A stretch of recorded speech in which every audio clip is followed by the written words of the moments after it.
Vâng, rất là cảm ơn sự quan tâm và theo dõi của quý vị và các bạn đã quay trở lại với Mông Channel.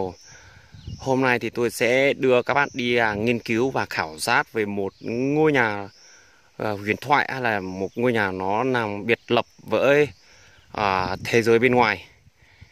Và đây là một cái ngôi nhà nó nằm ở cái xã Na Ngoi của huyện Kỳ Sơn, tỉnh Nghệ An, của người dân tộc Hơ Mông. Và ngôi nhà này thì gia đình có 5 người con và được dựng lên rất là đẹp, trong một cái cảnh nó cái đầy những cái vẻ đẹp. Ở bên ngoài thì nó trồng những cái đào đá nở hoa rực rỡ như ở bên này. Như các bạn thấy đây là đào đá chuẩn đấy. Một cành như này mà đi chặt là phải rơi tầm vào 2-3 củ rồi đấy. Và người Mông ở cái ngôi nhà này thì người ta đi đốt nương rồi. Người ta đi đốt nương ở trên đấy rồi. Đấy, đi đốt nương làm rẫy. Và tí nữa thì tôi sẽ đưa các bạn đi xem người ta đốt nương có vui hay không, hay là người ta đốt nương để làm gì. Thì các bạn hãy theo dõi cái video clip này để mà cùng chúng ta tận hưởng những cái cảm giác, hay là những cái phong tục tập quán cũng như là cuộc sống riêng lẻ của người dân tộc Hơ Mông đã nằm ngoài thế giới, và họ dường như là không có sự quan tâm của Đảng và Nhà nước. Và đây là một cái ngôi nhà nó vô cùng là đẹp. Tôi nghĩ là nếu mà mình cưới vợ, khi nào mình cưới vợ, mình đưa vợ con để sống một người này thì chắc là đây là rất mơ chapi rồi.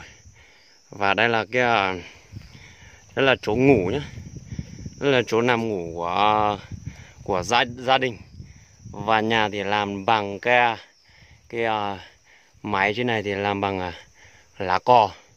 Trên này bình thường có lá cò đấy. Cột nhà thì nó có tổng cộng tất cả là 6 cột, 4 cột 4 bên và 2 cột ở giữa để là cái nóc. Vâng, đây là cái bếp của họ. Đấy, đây là cái quỷ. Đấy, quỷ đốt. Và họ bây giờ thì họ đi đốt nương rồi, họ không đốt bếp. Ok.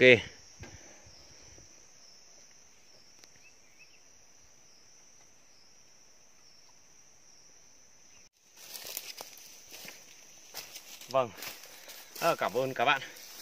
Trước khi chúng tôi đi xem người Mông đốt nương thì có lẽ là các bạn nên xem lại một cái cây đào đá ở đây. Đây là đào đá chuẩn, hoa nở là đẹp, rất là đẹp và điều. Và nó cái cành cân đối, cây đào này trồng hơn 20 năm rồi, nhưng mà do người dân chặt đi chặt lại nên là nó mọc lại những cái cành non hơn một chút. Và những cái cây đào bây giờ tôi nghĩ là các bạn nên là sở hữu một cái cành đào mà gọi là ngon lành như này. Và tôi sẽ hái một cái cành đào cho các bạn, để mà hy vọng là Tết năm sau thì các bạn hãy đến mua đào của nhà mình.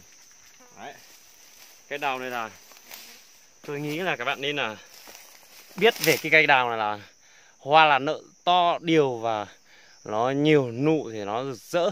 Đấy, chơi Tết là phải chơi những cái đào mà to đùng như này thì mới thể hiện được đẳng cấp của mỗi con người. Vâng, rất là cảm ơn các bạn đã quan tâm và theo dõi những cái đoạn video clip của tôi. Và tiếp theo thì tôi sẽ dẫn cho các bạn đi xem người đốt nương. Và các bạn đừng quên cái việc subscribe, like và share những cái đoạn video của tôi. Và cảm ơn. Bây giờ thì đến chỗ người ta đốt nương nữa. Thì nữa tôi sẽ đến gần hơn để mà quay video cho các bạn xem cái đốt nương có vui hay không.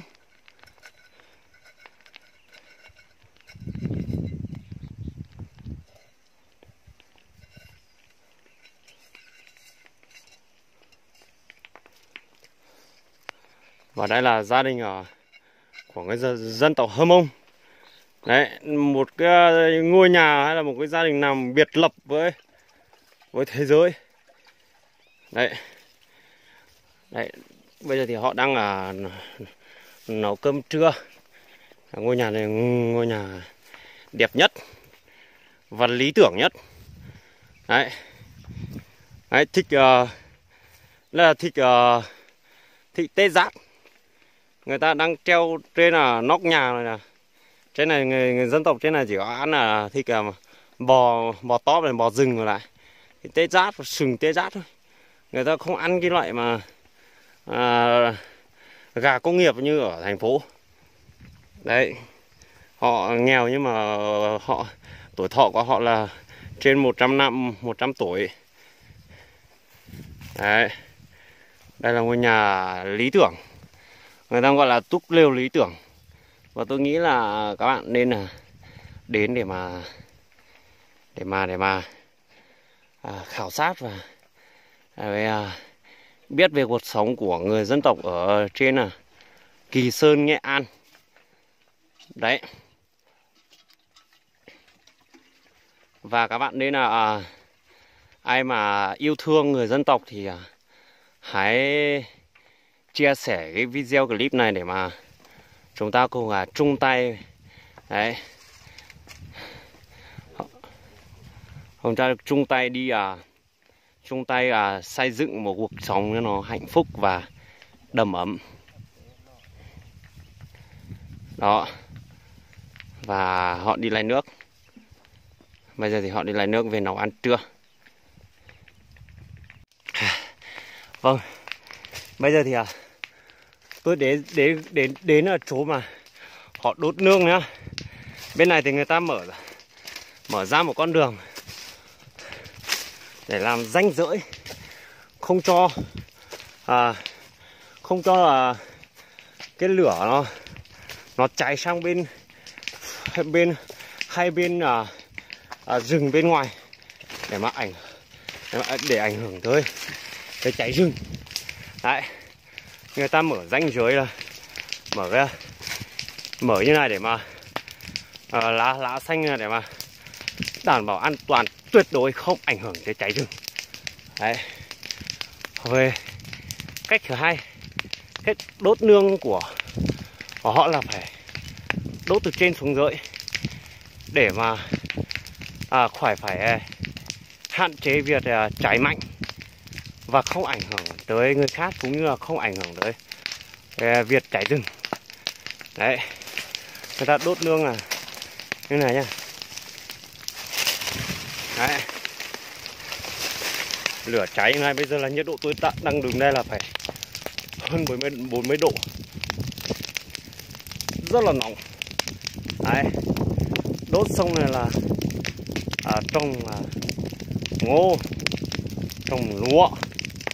Đấy, cuộc sống là phải nông nghiệp trên miền núi là phải đốt nương để mà gieo hạt giống và duy trì được sự tồn tại và cuộc sống được ấm no và hạnh phúc. Đấy, bây giờ cháy rất mạnh nhá. Đấy, phải chạy lùi, tức là người ta đốt nương mà phải đốt lùi. Đấy, đốt lùi nữa mà nó mới hạn chế được cái độ cháy mạnh của nó. Đấy. Còn bên những cái đây là toàn là khu người ta phá nương làm rẫy. Đấy. Đây là ở huyện Kỳ Sơn nhá. Cuộc sống trên này thì nếu mà không đốt nương làm rẫy thì chỉ có chết thôi, không có con đường nào mà sống cả. Đấy, cuộc sống nghèo nàn và rất là khó khăn trong việc kiếm tiền và trong việc làm ăn, và người ta phải phá nương làm rẫy, phải đốt rừng như này để mà tồn tại. Đấy, tôi đi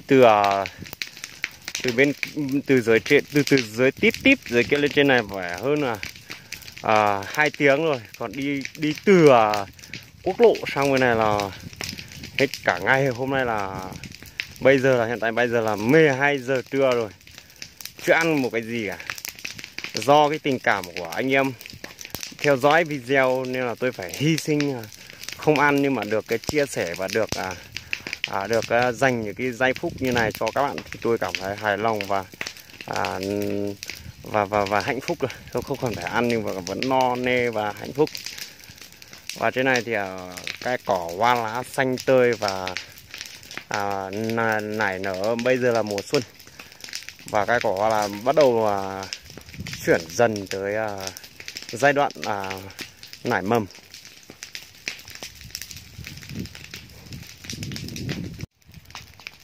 Và dưới này thì tôi đang đứng trên này nhìn người ta đốt nương dưới trên nhá, dưới bên dưới nhá. Nếu mà cháy mạnh quá thì có thể cháy đến chân rồi mới chạy nhá. Như cái ở nước đến chân mới chạy, không sao đâu. Đấy, đốt nương mà phải đốt như này mới vui. Đấy, là toàn khói như là bom nguyên tử nổ ấy. Đấy, tạo ra một cái gọi là cái lửa, cái đám khói rất là mạnh. Và bây giờ thì đốt bên này này. Đó này, tôi đốt cho các bạn xem. Đấy, tôi đốt cho các bạn xem. Cái này tôi vừa đốt. Đốt trên này là phải đốt trên này mà phải cháy lên trên ạ.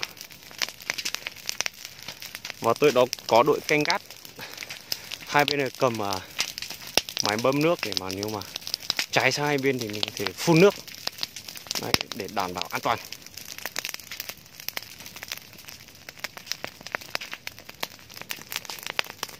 Đốt nương là phải đốt như này mới vui. Đốt phải đốt có tổ chức.